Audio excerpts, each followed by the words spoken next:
Bonjour, ici Patrick Pierrat. Voici l'essentiel des nouvelles économiques et financières à connaître ce matin. 3 des 6 grandes banques canadiennes, la TD, la Banque Royale et la Banque Scotia, ont dévoilé pour le troisième trimestre des résultats supérieurs aux attentes des analystes.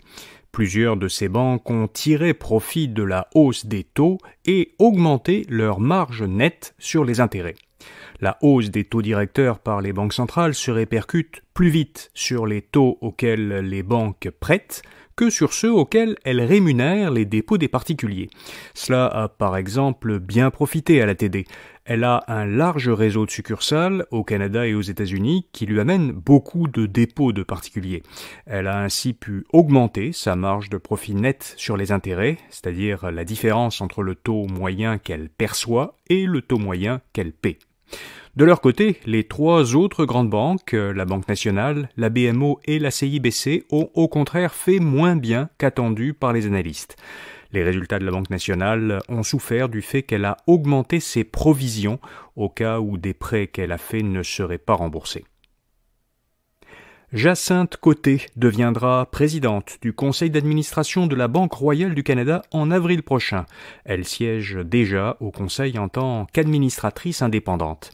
Jacinthe Côté est actuellement présidente du conseil d'administration d'Hydro-Québec, mais elle ne sollicitera pas de second mandat à ce poste.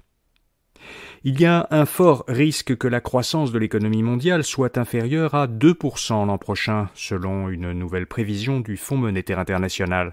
Ce serait la première fois depuis 2009, excluant l'année pandémique de 2020, que la croissance annuelle de l'économie mondiale ne dépasserait pas 2%.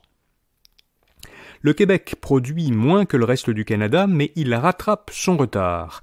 Le produit intérieur brut par habitant du Québec, corrigé pour tenir compte des différences de pouvoir d'achat par région, était en 2020 de 12% inférieur à celui de l'ensemble du Canada.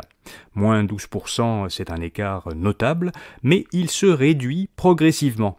En 2014, il atteignait 22%, presque 2 fois plus. Le fait que cet écart se réduise est la tendance qui ressort de la dernière édition du bilan de la prospérité du Québec, qui a été publié par le Conseil du patronat du Québec. Le prix de l'essence ne descend pas assez vite, dit CA Québec.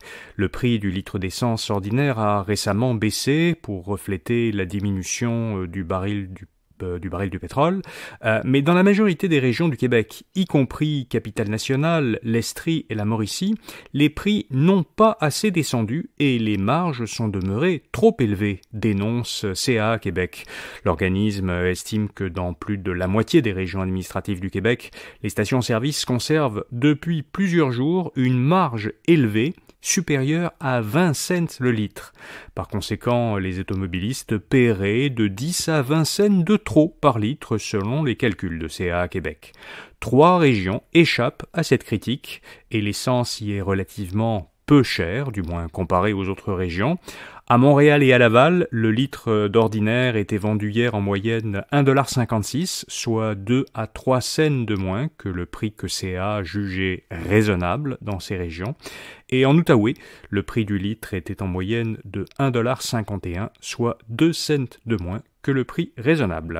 Voilà, vous savez l'essentiel. Alors le prochain bulletin de nouvelles audio sera lundi matin, mais avant cela, comme chaque fin de semaine, vous retrouverez dans le flux audio de ce balado, Info Bref Affaires, notre épisode récapitulatif à retenir cette semaine. Cette semaine, on discutera des sujets de la semaine avec Fabien Major.